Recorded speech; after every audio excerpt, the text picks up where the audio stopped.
நமக்குள்ள என்ன அண்ணே இருக்கு? ஓபிஎஸ்க்கு டக்குன்னு ஃபோன் போட்ட நயினார். மனம் மாறும் ஓபிஎஸ். வணக்கம் செய்தி புனல் நேயர்களே. பாஜகவின் தேசிய ஜனநாயக கூட்டணியில் இருந்து விலகிய ஓபிஎஸ்ஸிடம் போனில் பேசிய நயினார் நாகேந்திரன் மீண்டும் கூட்டணிக்கு வரும்படி அழைப்பு விடுத்துள்ளார். ஓபிஎஸ் மனம் மாறுவாரா என்ற கேள்வி எழுந்துள்ளது. தமிழக சட்டப்பேரவை தேர்தல் அடுத்த ஆண்டு நடைபெற உள்ள நிலையில் அதிமுகவும் பாஜகவும் கூட்டணி வைத்துள்ளன.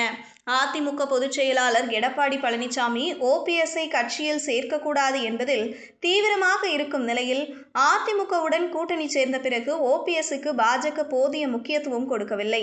தமிழகம் வந்த பிரதமர் மோடியை சந்திக்க அனுமதி கேட்டும் அவருக்கு அனுமதி மறுக்கப்பட்டது. எடப்பாடி பழனிசாமிக்காக பாஜக தன்னை அவமானப்படுத்துவதாக உணர்ந்த ஓபிஎஸ் பாஜகவின் தேசிய ஜனநாயக கூட்டணியில் இருந்து அதிரடியாக விலகினார். அரசியலில் எனக்கு என்று சுயமரியாதை உள்ளது என்று ஓபிஎஸ் தெரிவித்திருந்தார். அப்போது தமிழக பாஜக தலைவர் நயினார் நாகேந்திரன் ஓபிஎஸ் என்ன காரணத்துக்காக விலகினார் என்பது தெரியவில்லை. என்னிடம் கேட்டிருந்தால் பிரதமர் மோடியை சந்திக்க நேரம் வாங்கி கொடுத்திருப்பேன். ஓபிஎஸ் என்னிடம் கேட்கவில்லை என்று கூறியிருந்தார்.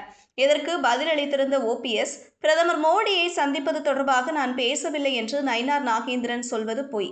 நான் 6 முறை போன் செய்தும் அவர் எடுக்கவில்லை என்று அதற்கான ஆதாரங்களை காட்டியிருந்தார். இப்படியாக நயினாருக்கும் ஓபிஎஸ்க்கும் வார்த்தை மோதல் வலுத்த நிலையில் தேசிய ஜனநாயக கூட்டணியில் இருந்து வெளியேறிய டிடிவி தினகரனும் நயினார் மீது அடுக்கடுக்கான குற்றச்சாட்டுகளை சுமத்தி பாஜக ஓபிஎஸ்க்கு இப்படி செய்திருக்க கூடாது என்று தெரிவித்திருந்தார். இதற்கிடையே கூட்டணியில் இருந்து வெளியேறி இருந்தாலும் குடியரசு துணைத் தலைவர் தேர்தலில் பாஜகவின் சிபி ராதாகிருஷ்ணனுக்கு ஆதரவு அளிப்பதாக ஓபிஎஸ் அறிவித்திருந்தார். இதனால் அவர் மீண்டும் தேசிய ஜனநாயக கூட்டணிக்கு திரும்புகிறாரா என்ற கேள்வி எழுந்துள்ளது. ஆனால் பாஜக தரப்பில் தன்னிடம் யாரும் பேசவில்லை என்று ஓபிஎஸ் தொடர்ந்து கூறி வந்தார்.